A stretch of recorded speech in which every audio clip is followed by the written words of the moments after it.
Ladies and gentlemen, welcome to Chanel Jasmine, the best novel Chanel for romantic stories. Hai guys, selamat datang di channel Jasmine, channel terbaik untuk menyimak novel-novel romantis. Mohon dukung channel ini dengan subscribe, like dan share video-video yang ada di channel ini. Terima kasih.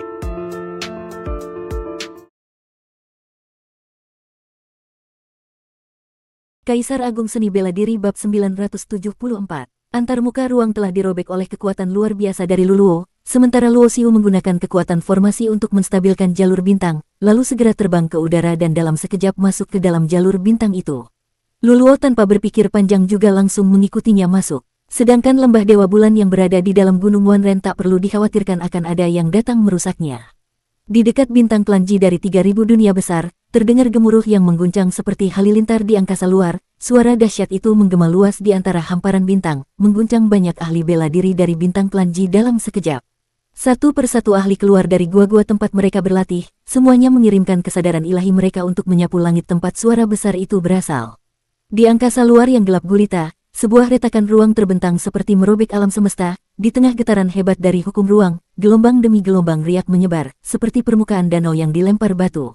Apa ini? Jangan-jangan ada ahli luar biasa yang merobek ruang untuk melakukan teleportasi ke tempat ini. Yang paling terguncang tentu saja adalah Klanji, karena planet ini telah diganti namanya menjadi bintang Klanji, dan dunia besar ini juga dinamai sebagai dunia besar Klanji. Tempat ini adalah inti dari kekuatan Klanji. Maka dari itu, mereka tentu menjadi pihak yang paling perhatian terhadap kejadian aneh ini. Ji Hanyu, bersama para tetua lainnya, keluar dari dunia rahasia, semuanya menunjukkan ekspresi serius dan menatap langit yang jauh. Wung, di angkasa luar yang gelap, getaran ruang di area retakan semakin hebat. Sebuah sosok muncul, seakan melangkah keluar dari kekosongan. Itu kakak, Ji Hanyu berseru kegirangan, ekspresi kekhawatiran di wajahnya seketika berubah menjadi sukacita. Sosok yang datang menembus antarmuka ruang ini, tentu saja adalah Luo Xiu. Segera setelah Luo Xiu muncul, sosok Luluo juga muncul di sisinya. Jadi ini antarmuka alam semesta tempat semesta barbar berada. Alis indah Luluo sedikit berkerut. Dengan kekuatannya, ia bisa merasakan bahwa hukum langit dan bumi di alam semesta ini tidak lengkap, membuatnya merasa sangat tidak nyaman berada di sini. Sang Raja Hukum kembali. Raja Hukum telah kembali. Klan Ji pun bersorak kegirangan. Bagi banyak anggota klan, Raja Pelindung mereka bagaikan sosok legendaris yang telah menciptakan banyak keajaiban. Ji Hanyu bersama beberapa tetua berubah menjadi sinar pelangi dan terbang ke angkasa untuk menyambut kepulangan Luo Xiu. Melihat antarmuka ruang yang robek dan dipenuhi gelombang kekuatan yang mengamuk, beberapa tetua klan Ji saling bertukar pandang. Mereka semua tahu bahwa Luo Xiu telah pergi ke dunia agung para dewa, tapi baru berapa lama berlalu. Kini dia sudah bisa merobek antarmuka ruang dan kembali menembus dua dunia. Tuanku, sosok raksasa Laer melangkah di angkasa. Selama kepergian Luo Xiu, kekuatannya telah pulih dan di klan Ji dia hampir diperlakukan seperti dewa.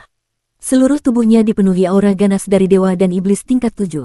Orang lain mungkin tak bisa merasakan seberapa dalam kekuatan Luluo, tapi ketika Laer tiba, kedua matanya yang merah darah langsung menatapnya. Dari tubuh wanita ini, Laer merasakan bahaya besar. Raksasa petir. Luluo juga terkejut. Raksasa yang hanya bisa lahir di tanah kekacauan, sangat langka bahkan di dunia agung para dewa. Banyak ahli luar biasa tak bisa hidup selama satu zaman kekacauan, tapi para raksasa bisa melakukannya. Konon, tubuh para raksasa menyimpan rahasia keabadian. Raksasa yang begitu langka di dunia agung para dewa, ternyata bisa muncul di alam semesta yang hukumnya tidak lengkap. Ini hal yang sangat mengejutkan bagi Luluo. Tiba-tiba, Luluo teringat akan catatan para leluhur tentang sang penguasa.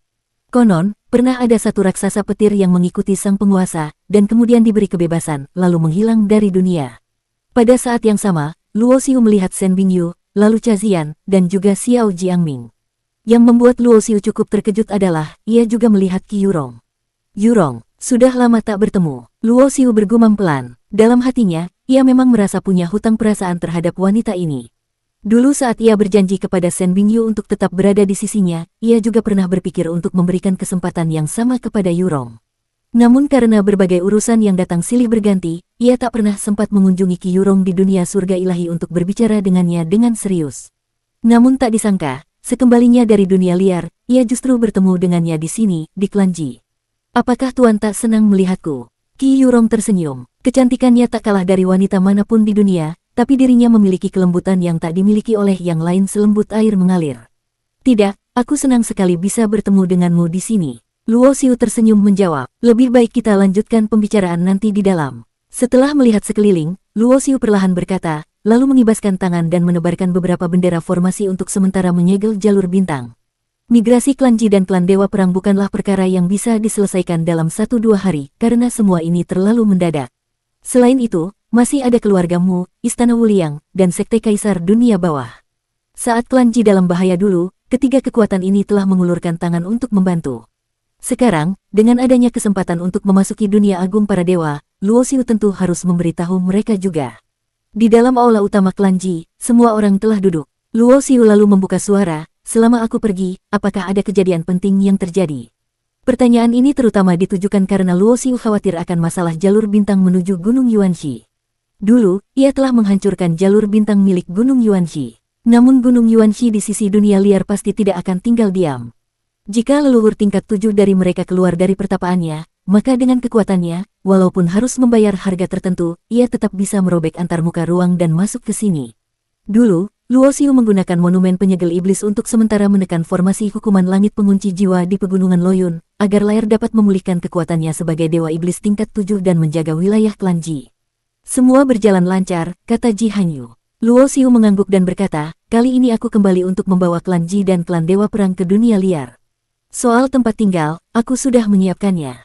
Benarkah? Begitu perkataan Luo Xiu keluar, yang paling gembira tentu saja para tetua, terutama Ji Xuankong. Klan Ji telah bekerja keras selama beberapa generasi, semua demi bisa kembali ke dunia agung para dewa, menghidupkan kembali kejayaan para leluhur dari zaman yang telah lama berlalu. Tatapan Huang Chen juga mulai berkilau. Meskipun sejarah klan Dewa Perang telah terkubur dalam aliran waktu, mereka masih tahu bahwa dunia agung para dewa adalah tanah suci sejati bagi pertarungan para ahli. 8 penjuru dunia agung, itulah panggung di mana klan Dewa Perang akan bersinar kembali. Penatua Xuankong, urusan klan Ji kuserahkan padamu. Dalam waktu 10 hari, kumpulkan semua murid dan sumber daya, lalu melintasi jalur bintang menuju dunia liar. Luo Xiu menoleh ke arah Ji Xuankong dan berkata, baik, saya akan menjalankan perintah Raja Hukum. Ji Xuankong berdiri penuh semangat dan membungkuk dalam-dalam kepada Luo Xiu. Sembah sujud ini, bukan untuk status Luo Xiu sebagai Raja Pelindung Klan, tapi untuk rasa terima kasih yang dalam atas jasanya membangkitkan kembali klan Ji. Meskipun mereka dulunya memiliki hubungan sebagai guru dan murid, namun jasa Luo Xiu terhadap klan Ji jauh lebih besar daripada gelar itu. Luo Xiu juga memahaminya, sehingga ia menerima penghormatan itu dengan tenang. Huang Chen, hamba di sini. Dalam 7 hari, kumpulkan seluruh anggota klan dan sumber daya. Siap, satu persatu perintah dikeluarkan oleh Luo Xiu. Mengenai teknis pelaksanaannya, ia tak perlu turun tangan langsung. Kabar kembalinya Luo Xiu dari dunia liar dengan cepat sampai ke keluargamu, Istana Wuliang, dan Sekte Kaisar Dunia Bawah. Ketiga kekuatan ini segera mengirim utusan untuk membahas kemungkinan masuk ke dunia liar. Dulu, Gunung Yuanxi juga memiliki jalur bintang menuju dunia liar, tapi syaratnya sangat berat. Membiarkan seorang ahli setingkat kaisar menembus jalur itu bisa menghabiskan setengah dari seluruh harta simpanan keluarga mereka. Karena itulah, banyak kaisar lebih memilih untuk tetap tinggal di 3000 dunia besar daripada menggunakan jalur bintang dari Gunung Yuanxi. Namun Luo Xiu tidak berniat memanfaatkan situasi untuk mengambil keuntungan dari keluargamu dan yang lainnya. Saat Sekte Kaisar Dunia Bawah menanyakan keberadaan Kaisar Dunia Bawah, Luo Xiu sendiri juga tidak tahu, karena Kaisar Dunia Bawah tidak menggunakan jimat pemecah ruang bersamanya saat menembus antar muka ruang. Sesuai dengan keputusan Luo Xiu, jalur bintang bisa digunakan secara gratis oleh keluargamu, Istana Wuliang, dan Sekte Kaisar Dunia Bawah. Soal apakah mereka ingin tinggal di Gunung Wanren atau mencari tempat baru, itu sepenuhnya pilihan mereka. Namun, kedatangan sejumlah besar orang ke Gunung Wanren tentu harus dibicarakan terlebih dahulu dengan Luluo, karena meskipun Gunung Wanren memiliki latar belakang kuat, tetap saja tidak mungkin langsung menopang kehidupan begitu banyak orang, apalagi dalam hal sumber daya untuk berlatih. Planet tempat Gunung Wanren berada memang termasuk wilayah kekuasaan mereka, jadi mencari tempat tinggal tak sulit. Tapi persediaan sumber daya kultivasi adalah masalah utama. 10 hari kemudian, klan Ji, klan Dewa Perang, serta keluargamu dan Istana Wuliang sudah mengumpulkan semua anggota dan tiba di bintang klan Ji. Sejak hari itu, tatanan kekuatan di seluruh 3000 dunia besar mengalami perombakan besar. Wilayah dan kekuasaan yang sebelumnya milik klan Ji dan klan Dewa Perang, seketika menjadi tanah tanpa pemilik. Paviliun Tianlu tentu tidak menyia-nyiakan kesempatan ini. Mereka kembali menguasai bintang klan Ji, namun tidak mengganti nama planet itu menjadi Tianlu Xing, karena mereka tidak yakin apakah klan Ji akan kembali suatu hari nanti. Dan yang paling membuat mereka gentar bukanlah klan Ji itu sendiri, melainkan Raja Pelindung klan Ji Luo Xiu.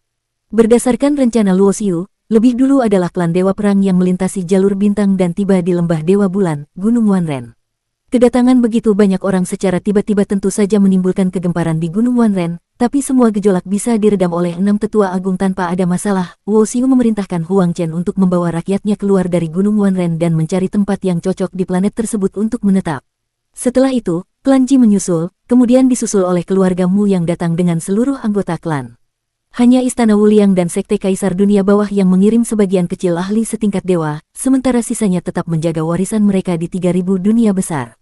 Sebagai pendatang baru, semuanya perlu adaptasi dan penataan ulang. Sementara itu, Luo Xiu, bersama Luluo dan 6 tetua agung, menuju ke bagian paling dalam dari Gunung Wanren. Tempat itu dipenuhi energi spiritual langit dan bumi yang sangat padat, melingkupi pegunungan bagaikan kabut tebal. Di sana berdiri sebuah puncak gunung yang menjulang tunggal, dan di puncaknya terdapat sebuah istana tua yang gerbangnya telah disegel selama entah berapa lama. Seluruh puncak itu memancarkan aura waktu yang mengalir perlahan sunyi dan sakral.